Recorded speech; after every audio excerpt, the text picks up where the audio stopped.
Hi, Tseliso. Thank you for joining me. My name is Tapi Magona from Modern Marketing. We basically cover products, news on products and technology and campaigns across different marketing and branding industry. And welcome to our Modern Marketing Industry interview segment. Would you like to introduce yourself, please? Awesome. Thanks, Tapi. My name is Tseliso. I am Chief Creative Officer at FACB Joburg and Hellocomputer. I'm glad to be here. All right, thank you. So could you just explain a little bit, just describe in short how and why you got into this advertising industry? Okay, so let's start by saying that when I was growing up, there was no such thing as an advertising career. Mm-hmm. You know, it was, you just grew up watching ads and thought that advertising was acting. So I'd always had I suppose, a creative writing passion from high school. I wanted to pursue something within that line.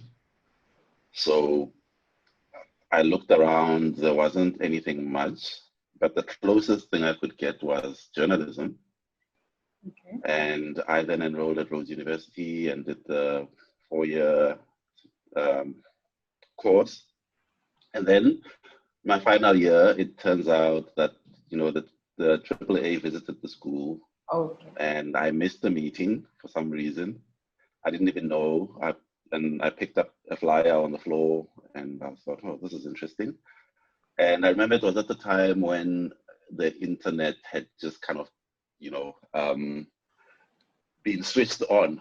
Okay. So, and varsities, Rhodes University actually and Stellenbosch University were one of the first ones to have access. And I happened to be staying with a lecturer. And so it was easy for us to get, an internet connection. Okay. And I had a modem, so I went straight and I kind of Googled this thing and it revealed a whole world, that I didn't know about, and I was excited. So I applied. They sent me a copy test and I did all of that stuff. And then I got accepted. Sad to say, I never worked as a journalist, which is good because I think creative journalism is not a good thing. Okay. Mind you, it was before fake news was even a thing. So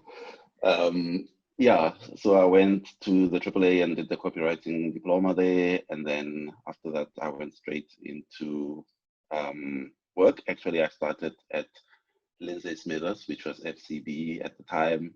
Okay. It took me about 3 interviews to get in. It wasn't easy. The first time I was interviewed by the account management director, and he was asking me all sorts of weird questions. So we had a bit of an argument because we didn't see things eye to eye. He basically asked me if I wanted to be a translator, and I said, hell no. That's not what I'm about. I want to write ads. So I left there feeling like, okay, I didn't get the job, but then I had friends that worked there, and one of them literally took me by the hand one afternoon, walked me to a creative director and introduced me, and that's how I got my first job in advertising. Oh, okay. And then you started at FCB, which was then in a different name, and then just take us through your career highlights then. Where did you go after that cool. and whatnot?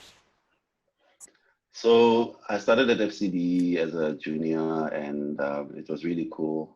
At the time, there were a whole lot of young people like myself. There was a graduate intake program at the time, so there were lots of people around my age. So we bounced a lot of ideas together, and there was this really nice, tight community that was happening. And then after 3 years, I left FCB actually to do something completely different, which was help my folks start this wine brand that they wanted to go and start.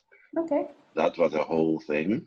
I'll call it advertising marketing because that's kind of pretty much what we did. So I wrote articles around wine and basically helped them develop the brand and stuff. And then afterwards, just before starving to death, I looked for a job again, and this time I got into Ogilvy in okay. Joburg. Yeah, and basically I've been at Ogilvy for most of my career since then. But I would say the highlights have been obviously kind of, working on the different brands. I think I got exposure to a lot of big brands quite Yeah. early on in my career, Mm. and that gave me the training and confidence I needed. And then also, being on the creative circle at the time gave me access to other creative directors. Yeah. And then eventually, I moved to Cape Town, got promoted all the way up to ECD, was on the Luris committee, became Luris chairperson, Yes. and won a Cannes Grand Prix, which is always good. Yes. And I got to go and judge in Cannes, which was Yes. lovely. So yeah, in a nutshell, that's kind of been my interesting but bumpy ride. Oh, okay. Thank you for taking us through that ride. So, since you've been in the industry for such a long time, what have you enjoyed most about working in the advertising industry?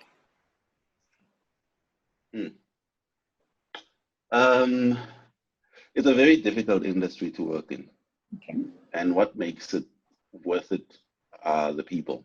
Alrighty. I think you'll find that, across agencies, when I'm at FCB now, Police at Joe Public is a competitor. Yeah. But when we're not at work, we're a community, and we Yes, just support each other. creatives. Just creatives, and I've enjoyed that. There is a sense of community that's we've managed to keep, even though we're competing. I've enjoyed working on ads, coming up with an idea and then seeing it out there, seeing people respond to it has been good.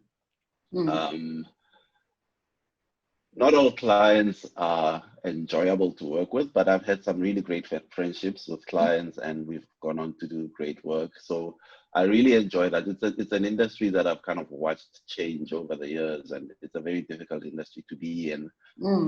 There's always something, but it's a very challenging one, but also very exciting because we get to do amazing stuff after the pain, if you know what I mean. So, yeah. So talking about the change that you're referring to, what important, would you say, industry related changes have you noticed over the years as you've been part of the industry? Okay. So let me start with the work. So when I got into advertising, this was around 1998, right? Yeah, I know. Never mind. Yeah, so at the time, the work was very pro-South African. Remember, we were still kind of just out of elections, first democratic elections. There was a sense of optimism in the work and the country in general. So the work reflected that there was a lot of very proudly South African work out there. Alrighty. And then in the 2000s, we kind of, got into the world of social media and the YouTubes and all of that. So we got to see what the rest of the world was doing. And then we started emulating that and copying that because we thought, hey, that stuff looks cool. So let's try and do that, and we went through a phase where we were kind of, I'll call it lost like that. And we've now come around to finding our voice again as South Africans and Africans.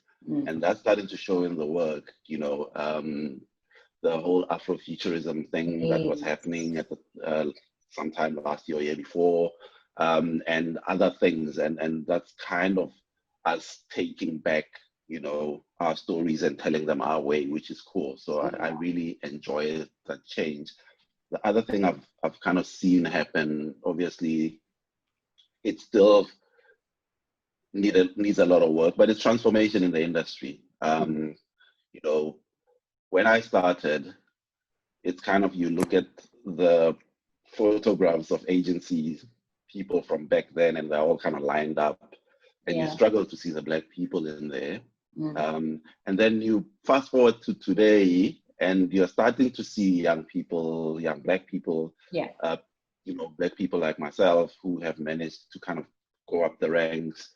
And I think that while that is good, and that is, you know, an achievement on its own, there's still a lot of work to be done. So I want to see the photographs of the boardrooms and see who's sitting in the boardrooms. You know, Alright. we want to get the boardroom photos looking like the agency photos. Cool. And I think the other thing I've started seeing is just the, you know, the prevalence and of strong Black women coming through. We don't have enough, especially in creative. We struggle to find, you know, you can count Black ECDs in one hand. And I think, you know, that needs to change. So we've come a long way. We're still kind of grappling with a lot of things. But I think if each one of us that has managed to, you know, go into another level helps bring other people up with them, it will help. Obviously, I can't ignore what's happening this year with COVID-19 and everybody, you know, starting to work remotely and having meetings this way. That's going to change the industry. It has to. So I'm looking forward to seeing how we take the learnings from this and apply them going forward. So yeah, I mean, those are kind of the big shifts that I've noticed. Oh, okay. So looking at the different changes and the type of work and how it's continuing to change, what would you say are like the major trends of, since we are now in this new normal and basically building up, what would you say are noticeable trends that you are seeing in the industry? Okay, cool.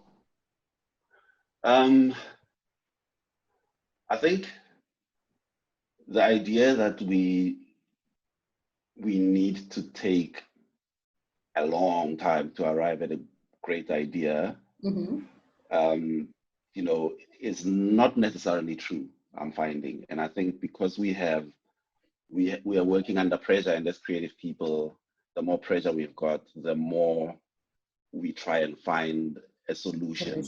We respond to pressure. So that has made us find ways to actually produce work that is of good quality quicker.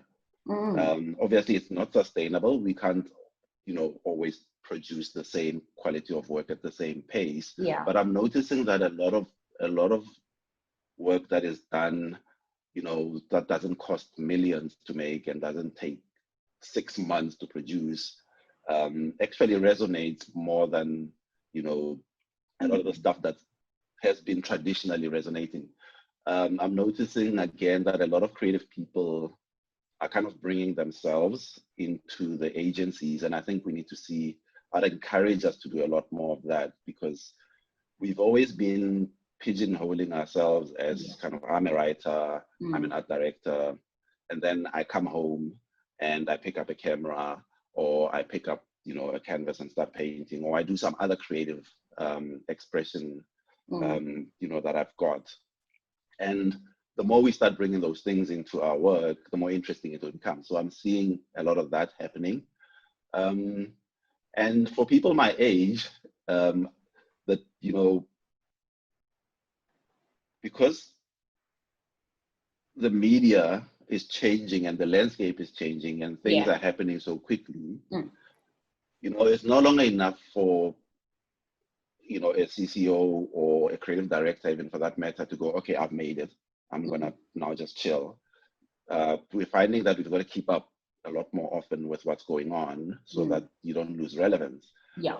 And there's a very interesting shift in that before, young people used to come to the CDs, you know, for help and insights. Now it's kind of the other way around. Now you've got to go and speak to the other people in the studio and go, listen, I'm working on this thing and I don't really understand how, you know, how to do X, Y, Z. And I'm finding that there is this kind of conversation that before didn't happen. In terms of the work, I mean, I think I mentioned that in the previous previous question around just how we've embraced ourselves as Africans and South Africans and coming through really well. Yeah. Work. Yeah. So what would you say is key to creating a successful campaign? And when thinking about the different campaigns, just let me know which one would you say is your most favorite campaign that you've ever worked on? So just the keys to creating a successful campaign and the favorite one, if there is one. There's not many.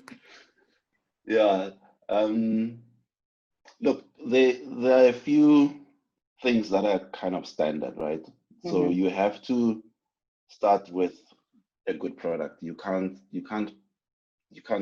paint bronze gold. Yes. You know what I mean? People will see through that. But then after that, you need a good strategy with great insights. You need a great idea, and you need great execution, right? Yeah. And that's fine. But I'm finding that the best campaigns come from actually the relationship between the client and the agency, because you can have all of that stuff sorted, but if there is no trust, or if there is, the attention that needs to be resolved, the work is not gonna survive. Great ideas have been whittled down, and unless we build that trust, it's very difficult. So an example of a campaign that I've worked on, I mean, I have to say it's the Black Label No Excuse campaign. Unfortunately, it is not an FCD campaign. Funny enough, the Share Coke campaign, the Phonetic Can campaign that FCD did, is also one of the ones I hold high. So if you were to ask me one that I worked on and one that I haven't, I would say Black Label and I would say Coke. Funny that they are both beverages. But what I like about those two campaigns is that in both instances, and I spoke to the creatives as well, the relationships with the client were great, because the clients were willing to take the necessary risks because they trusted the agency. And there has been Coke has been at FCD for a long time. Colored Black Label has been at Ogilvy for a long time. So there has been, the agency has proven itself over the years, and that's quite necessary. But what makes them work for me is the behavior change that the campaign invokes. No excuses, a no-brainer. You get what the campaign is about, and it's a really strong stance that a beer brand could admit that they are part of the problem. And the Phonetic Can thing, I still have to correct people when they say my name, and I think it was a really interesting way to solve a problem. So I would put those two up as really great pieces of work that are quite big, that had a real impact in society. Oh, right. So tell us something interesting about yourself. What are your hobbies? What do you like doing when you're not in the office working or working on different campaigns? Okay, this is weird. I like driving. Funny enough, I'm one of those people that loves to get into a car and then just drive and drive. I don't mind a long distance trip. That's cool. Yeah. The weird thing though is I like compiling lists and collecting. I'm not gonna call it hoarding. So I spend a lot of time on Netflix actually compiling a list of what I want to watch one day. And then I would do the same on Spotify and make playlists and playlists and playlists and playlists. And I find for some reason that I get joy out of doing that, not necessarily going back and watching the things, but just kind of going, okay, this is interesting, that's interesting, this is interesting. And then putting that stuff together. I enjoy reading a lot, so I collect a lot of books as well. Again, it's kind of, I need to read that one day. I need to do this. You have lists again. Finding a pattern of like, collecting things that one day I will enjoy. I've started collecting vinyl records again. I used to be a DJ, but I'm collecting them more because I want to relive. No, it makes sense. No. That's a long story that we're not going to get into now. Well, that's another interesting fact. So I'll leave it there. Oh, so you collect vinyls. Okay, so what kind of music do you normally put when you DJ, what kind of music do you play? Sure, anything. No, let me not lie. So I started out with mainly hip hop and house. So I kind of got into my own in the 90s, and house music was quite a thing then.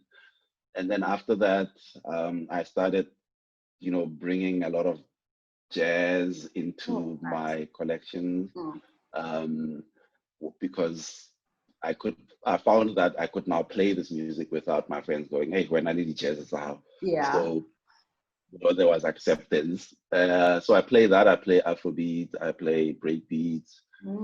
But for myself, I'm collecting mainly old soul records and kind of nice jazz records. So yeah, that's what I'm doing. That's very interesting. Just maybe this would be just the last question. So given the different industry changes and how to execute a key or successful campaign, what would you say, what advice would you give somebody that's in the industry and is trying to make it? What would you say is the key to being successful in this industry? Okay, cool. I would say the number one thing is to remember that it's about people. And if you make that the focus all the time, advertising doesn't exist in a vacuum. You're making ads for people. Your clients are people, your colleagues are people. And if you can find a way to, I suppose, connect with people in a way that allows you to get to them in a good way. Okay, in a purposeful way. I would also say that, you have to have resilience. It's a very difficult industry. You're going to get lots and lots and lots and lots of rejection, because that is just the nature of it. Not everything that you put down on a piece of paper is going to end up being that thing. So you have to have a very thick skin, and be yourself. I know it sounds quite, cliched. But I've never seen an industry where it is actually better for you to bring you than to try and be anybody else, because originality can only come from you as a person, right? And we all have, especially in South Africa, where we all have very different backgrounds and stories and all of that stuff. So bring it, bring all of that stuff, and be unashamedly you. Focus on people, be resilient. And I think the rest will come through naturally. I'm assuming that you've got talent. That's why you're looking to come into advertising in the first place. But yeah, a lot of that stuff can be learned, to be honest with you. Alrighty. Yeah. All right, thank you for such a beautiful close. And thank you so much for dedicating this time to us. And I hope you enjoy the rest of your day and have a great year further. Cool. Thank you, Tabi, for having me. It's been very, very, very interesting. Yeah, I enjoyed it. Thank you. I'm glad you did. Thank you so much, Tseliso. And okay, bye.